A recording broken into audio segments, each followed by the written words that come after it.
I wish for one thing. Results.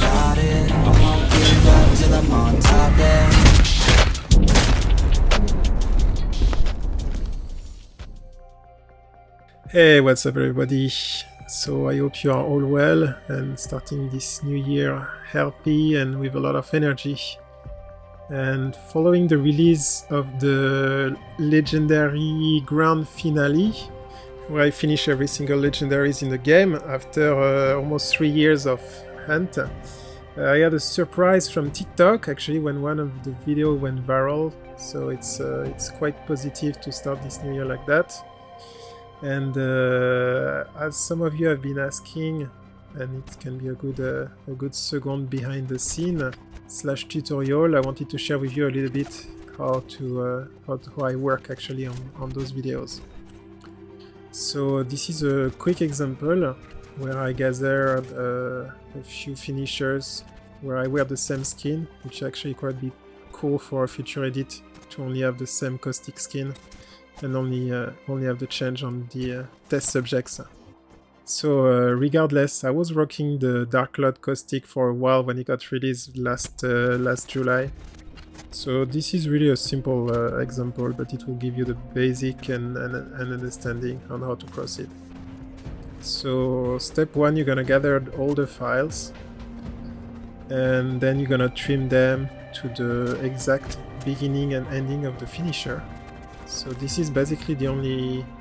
So you're gonna trim down all the videos so they have all the same length and they all start at the exact same moment and he punch exactly at the same time.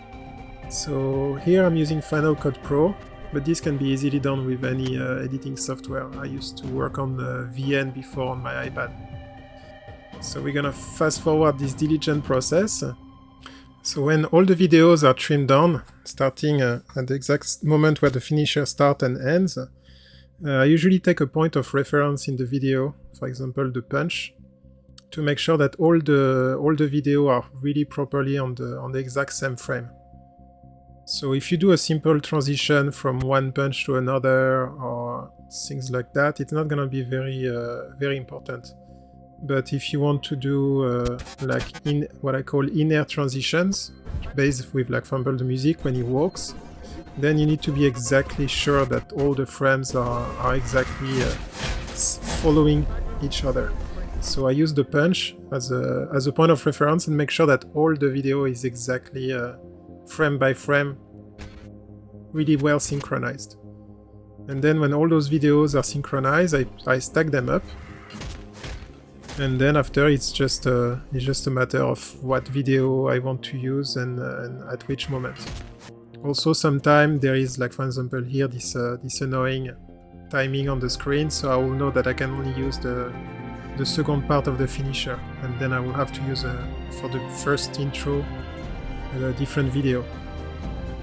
So after that you just trim down just the part that you want, and the video will just create itself because you have already synced perfectly all the different finishers.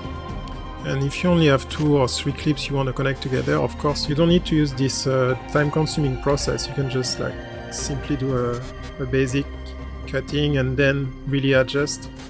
But working like that, it's quite efficient, because after, if I want to replace or if I want to move a different part of the video at a different time, I don't need to readjust everything and reconnect and make sure to resync every single transition. All the videos are all timed together, and this is particularly useful if you're gonna use 10 or 20 videos in a very short lapse of time. So when you're done with that, you can see the first result here already, which is just really a basic funny transition. You can see, oh, there is a part with a little bit too much smoke, so maybe I'd rather use a different part of the video, and then you just base your trimming on that. And the second part after that, if you want to push a little bit your editing, you're gonna sync it on the music. So depending on the music you choose, if you use some with like very strong rhythmics and percussions and tone, it will be very easy to spot the transition effects where you want your finisher transitions to appear. So after that, it's also very fast and straightforward. You're just gonna trim every single parts that are already synced one another to the exact space where the music is gonna hit a high tone, and you can visualize it very easily on the editing software. So you just need to do the small adjustments, and after that, enjoy the fruits of your hard labor.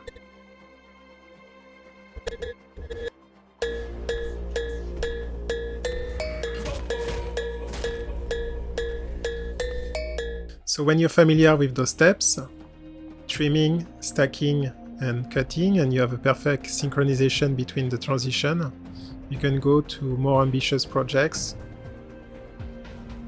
To, if you gather enough content, things completely bananas. So I will be looking forward this year to work on other legends. I'm still gonna play Caustic, obviously. It's gonna be hard to put him aside, but I have many other projects already in the pipeline, and for you guys that I hope you're gonna enjoy and love. So thank you again for all your support. I hope you enjoyed this tutorial. If you have any questions, let me know in the comments. Drop a like for others to be able to appreciate this hard work. And I'll be seeing you very soon, hopefully with another bomb. Never stop, I'll get it if I want it. Gotta make to myself a promise. I won't quit, keep going till I got it. I won't give up till I'm on top. Yo, no, I ain't the type to give up. If I do something, man, I do it till I get what I want. I turn a business out of nothing